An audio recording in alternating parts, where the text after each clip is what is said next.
Sir ఇప్పుడు ఇటు దువ్వాడ శ్రీనివాస్ విషయానికి వస్తే సార్ అప్పుడు ఆయన పవన్ కళ్యాణ్ గారి పెళ్లిళ్ళ గురించి మాట్లాడుతూ ఏకపత్ని వృత్యం గొప్పతనం గురించి చెప్తూ ఆయన పైన తీవ్ర విమర్శలు చేస్తారు పవన్ కళ్యాణ్ గారి పైన. ఆ వీడియోని పెట్టేసి ఇప్పుడు మొన్న ఆయన రియలైజ్ అయ్యి అప్పుడు చేసిన వ్యాఖ్యలు వెనక్కి తీసుకుంటున్నట్టుగా కొన్ని కామెంట్స్ చేశారు ఆయన. సో ఆ వీడియోని ఈ వీడియోని పెట్టి ఇప్పుడు ఈయనకు బుద్ధి వచ్చింది అన్నట్టుగా ప్రచారం అయితే సోషల్ మీడియాలో చేస్తున్నారు. దాన్ని ఏ విధంగా చూస్తారు సార్? అంటే ఒకటండి, అవతల తనది బయటకు రానప్పుడు, అవతల వాళ్ళు విజిబుల్గా ఉన్నప్పుడు ఒక మాట అనేయటం చాలా తేలిక ఎవరికైనా.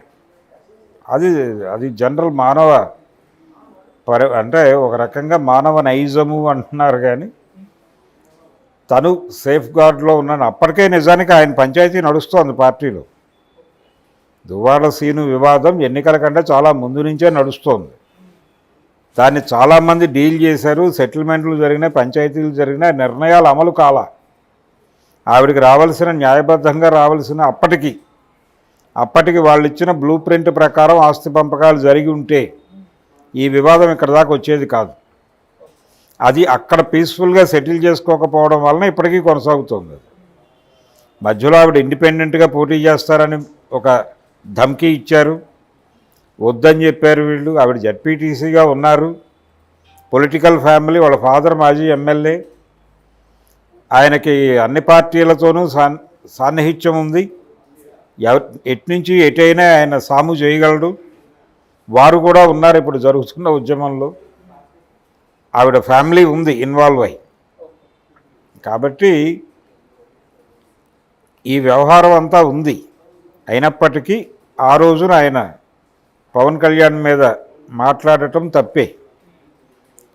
ఆయనకు వేరే రిలేషన్స్ ఉన్నాయి కాబట్టి ఆ రోజున మాట్లాడటం తప్పు అని ప్రత్యేకంగా మాట్లాడక్కర్లేదు. ఈ రిలేషన్స్ ఉన్నా లేకపోయినా మాట్లాడటం తప్పు.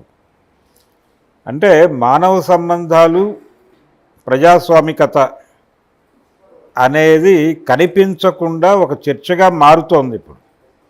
అది శాంతి ఎపిసోడ్ కావచ్చు, శాంతి విజయసాయి రెడ్డి ఎపిసోడ్లో కూడా ఆవిడ సేమ్ సుప్రీంకోర్టు జడ్జిమెంట్నే కోట్ చేశారు. ఓకే, ఆవిడ ఏ సుప్రీంకోర్టు జడ్జిమెంట్ని కోట్ చేశారో అదే జడ్జిమెంట్ని మాధురి గారు కోట్ చేశారు. సో మానవ సంబంధాల్లో ప్రజాస్వామికత అనే అంశం మీద ఒక చర్చ జరగాల్సిన అవసరం ఉంది సమాజంలో. ఒకటి. రెండోది, వీటి మీద అడ్డగోలుగా మాట్లాడుతున్న వాళ్ళందరూ నైతిక అంధకారంతో మాట్లాడుతున్నారు. నైతిక అంధకారం అంటే నైతికత అనేది వాళ్ళ కళ్ళకి పొరలు గమ్మేసి వాస్తవాన్ని చూడలేని పరిస్థితి కల్పిస్తోంది. అందుకని నైతిక అంధకారులందరూ వీళ్ళ మీద దాడులు చేసేస్తున్నారు. ఇది తప్పే. వాళ్ళు అసలు ఒక మనిషి బిహేవియర్ని తప్పు పట్టడానికి యువతల వాడికి ఏం రైట్ ఉంది?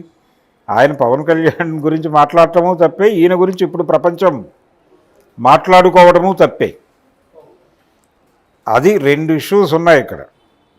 ఒకటి, డబ్బులు అనేది క్లియరు, డబ్బుల వలన జరుగుతున్న గొడవ ఇది. ఈ డబ్బులు ఎక్కడి నుంచి ప్రొక్యూర్ అయినాయంటే రాజకీయాల నుంచి ప్రొక్యూర్ అయ్యాయి. రాజకీయాల నుంచి వేల కోట్లు ప్రొక్యూర్ అయ్యే ఛాన్స్ ఉంది. ఒక ఎంపీ గారి కింద పనిచేసే 10వ శ్రేణి 11వ శ్రేణి స్థాయి కార్యకర్తే 100 కోట్లు సంపాదించాను నేనని చెప్పినప్పుడు, అంతకాలం రాజకీయాల్లో ఒక జిల్లాకి ఇన్ఛార్జిగా వ్యవహరించిన వాడు ఇంకెన్ని వేల కోట్లు పక్కన పెట్టి ఉండాలి? అంత ఉంది సినిమా అక్కడ.